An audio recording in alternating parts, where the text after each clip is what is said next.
Olá, meus amores, tudo bem? Seja bem-vindo ao Pré-Veste UEA. Sou o professor Max, teu professor de Sociologia. Sou do sexo masculino, tenho 54 anos. Sou um homem pardo, com cabelos e olhos castanhos, né? Tenho estatura mediana e hoje estou trajando uma camisa cinza, uma calça cinza e um par de tênis cor de vinho, tá? O ambiente da nossa aula de hoje é um estúdio de televisão, por isso mesmo usarei a tela interativa para as anotações e conversas no decorrer da nossa aula. Mas vamos ao tema. A temática de hoje, que é uma temática de revisão, é cultura e diversidade cultural. Apresentar o conceito de cultura e as variações sociológicas sobre o tema. Por que, Max? Porque esse tema especificamente, ele é um tema muito rico, amplo, que atravessa a nossa vida. Em primeiro lugar, isso. Segundo, que o CIS2, né, a nossa banca, gosta muito dessa temática. Por isso mesmo, eu elegi esse tema para que nós retomássemos e aprofundássemos algumas coisas, algumas temáticas e resolvêssemos exercícios, né? Vamos aqui aos conceitos aqui importantes para tratar agora sobre cultura. O conceito de cultura. Na aula que nós já tivemos, nós começamos inclusive isso, pela origem da palavra. Entenda isso. Às vezes isso te ajuda a resolver questões. Toda palavra, ela não nasce casualmente. As palavras têm história, as palavras têm origem, né? Então, veja bem, toda palavra tem uma origem, tem uma história. Existe uma etimologia, que é uma ciência que estuda a origem das palavras. Então, veja bem, a palavra cultura vem da palavra colere, que quer dizer cultivo. O Shakespeare, né, dizia assim, o homem precisa cultivar a sua alma. É essa a questão, né? Então, cultura vem de cultivo, cultivo da terra mesmo, cuidado com a terra mesmo. Quando você vai à igreja, por exemplo, né, que é evangélico, você vai ao culto. Vai fazer o quê? Cultuar a Deus, né? Enriquecer-se disso.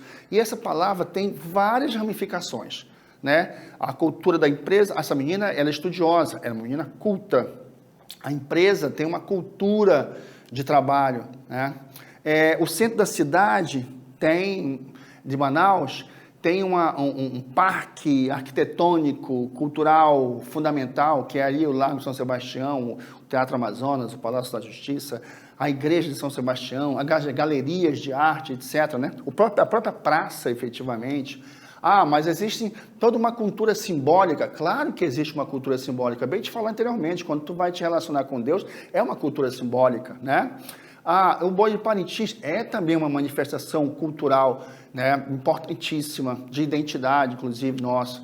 Então, cultura tem tem várias perspectivas que abarcam no conceito de cultura. De um modo geral, Max, de um modo geral, todo e qualquer feito humano em sociedade é um ato cultural. Coloque isso na sua cabeça. Depois que você nasce numa sociedade que tem regras, né, que tem costumes, que tem valores e que tem a sua cultura. Então, cabe a você ter identidade cultural, reivindicar essa identidade cultural e não abrir mão dela. Por mais que você viaje, vá morar em outro país, um outro extremo do planeta em relação ao Brasil, mas a tua identidade cultural continuará sendo a mesma, né? Não tem como retirar isso da gente, né? É uma impressão que a sociedade, a nossa relação com a sociedade constrói, né? Vamos trabalhar os conceitos aqui. Peraí, nós estamos no conceito, nada de apressar. Conceito de diversidade cultural. Manaus é um exemplo de um caldeirão de diversidade, quando existem várias culturas que coabitam num determinado território, né? Então aqui nós temos haitianos, japoneses, árabes, libaneses, nós temos a colônia japonesa, nós temos venezuelanos, peruanos, né, uruguaios, várias culturas estão no mesmo lugar e que convivem nesse mesmo lugar e que ajudam a crescer essa sociedade, a sustentar essa sociedade. A diversidade cultural é algo saudável, eu diria, principalmente num período que nós vivemos hoje. Um outro conceito já complicado sociologicamente é o etnocentrismo. O etnocentrismo, meus amores, é quando você privilegia uma etnia, privilegia uma raça em relação às outras. A palavra está dizendo etno-raça, etnia, centrismo, centro. É quando você coloca uma raça, uma etnia, como o centro de todas as outras. E as outras são periferias, são menores, são mais frágeis, são menos desenvolvidas. Exemplo histórico, o nazismo e a sua tese da raça pura ariana, né? Nós somos os arianos e as outras raças têm que trabalhar para nós. E a culpa de todo o mal que existe no mundo é dos judeus e dos seus relacionados, assim vai. Então, o etnocentrismo é uma extrema violência, na verdade, que acontece cotidianamente. É uma extrema violência que acontece cotidianamente e que é preciso combater, né? Você que é estudante, eu que sou estudante, né? Nós que temos a mentalidade de informação, que temos um pensamento crítico, não podemos admitir isso. E não é preciso brigar com ninguém, não. Mantenha a sua identidade, isso é o suficiente. Já no outro conceito aqui, ó, o relativismo cultural, ele corre na contramão do etnocentrismo. Enquanto o etnocentrismo privilegia uma raça, uma etnia em relação às outras, no relativismo cultural, não. Todas as raças, são diferentes, que coabitam no mesmo espaço, que têm suas limitações, mas que também têm suas extensões, têm suas identidades e se relacionam entre si. O relativismo cultural é algo extremamente saudável, extremamente democrático, eu diria humanista. Por quê? Porque a imagem geométrica não é na vertical, a maior e as outras, a mais importante e as outras. É na horizontal. São várias raças diferentes que coabitam, se relacionam, mas mantêm as suas identidades. Isso é muito, muito importante. Agora, vamos exercitar um pouco, tá? Questão número 1. Olha aí, esses dois.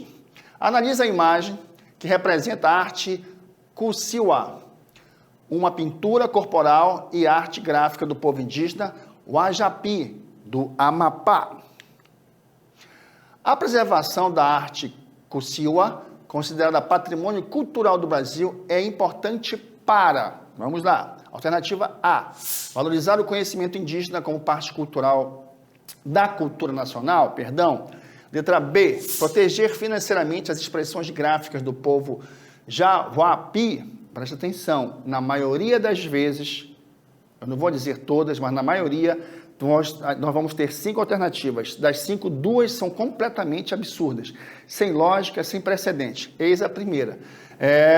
Proteger financeiramente as expressões gráficas do povo Wajapi. Não, como financeiramente? O que tem a ver uma coisa com a outra, efetivamente? Letra C, promover a arte gráfica do design no mercado cultural nacional. Tem gente, inclusive, se apropriando dessas identidades culturais de modo criminoso ou criminosa, depende da pessoa, do gênero, né? Está se apropriando e desenvolvendo novas tendências, mas não. Letra D, fortalecer a arte da pintura rupestre diante das pressões internacionais.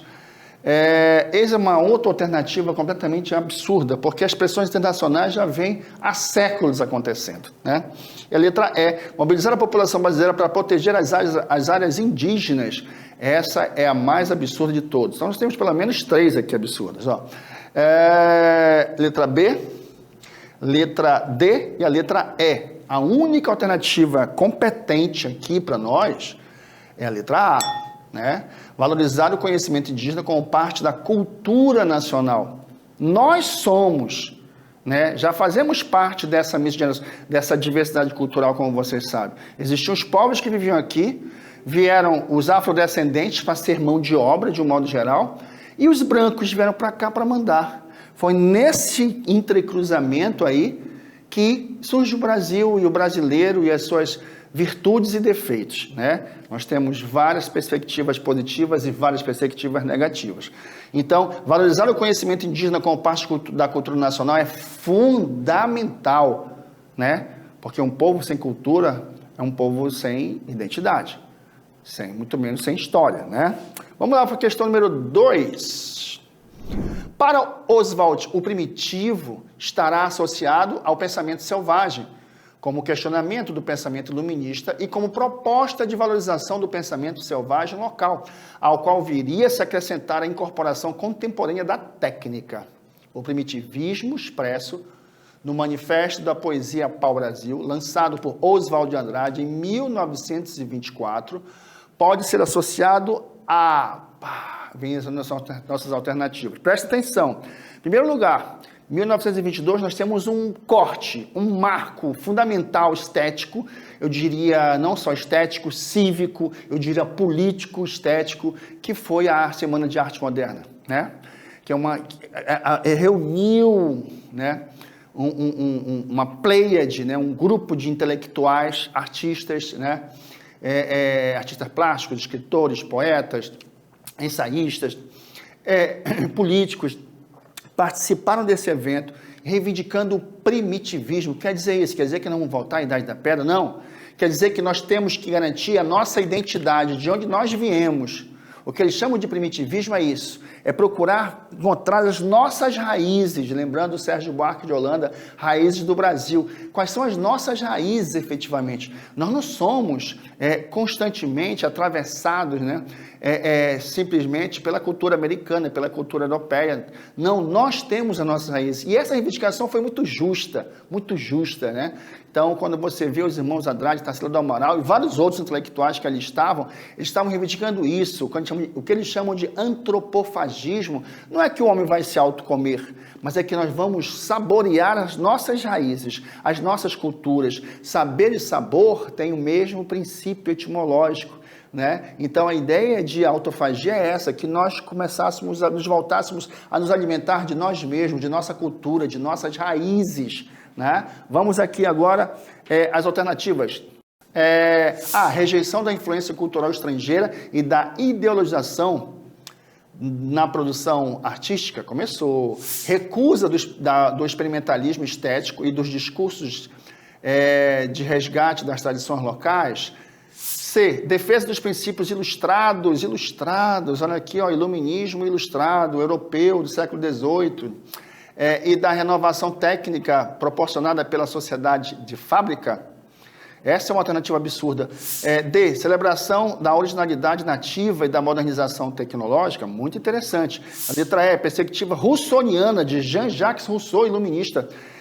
Do bom selvagem, do primado do pensamento lógico racional. Duas alternativas absurdas, ó, a letra C e a letra E.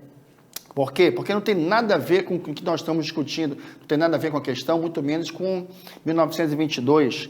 Bem, a única alternativa competente que nós teremos aqui é a letra D, celebração da originalidade nativa e da modernização tecnológica. É essa a reivindicação. Como garantir raízes identitárias, né?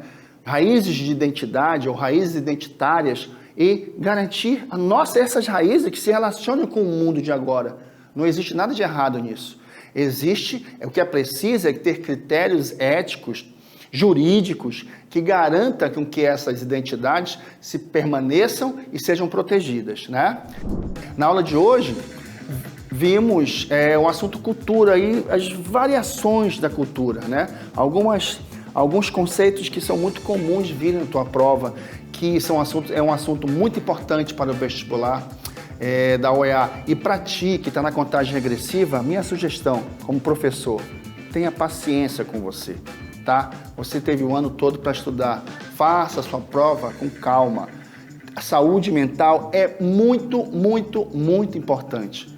Só não perde a prova, tá? Por quê? Porque isso vai te levar à universidade e isso é muito importante, tá? Por isso mesmo, siga o Preveste UEA em todas as redes sociais, inclusive na TV Encontro das Águas. Pega lá a agenda, acompanha, é contagem regressiva, pois o teu sucesso é o nosso sucesso. E do fundo do meu coração, te agradeço por essa relação. Até a próxima.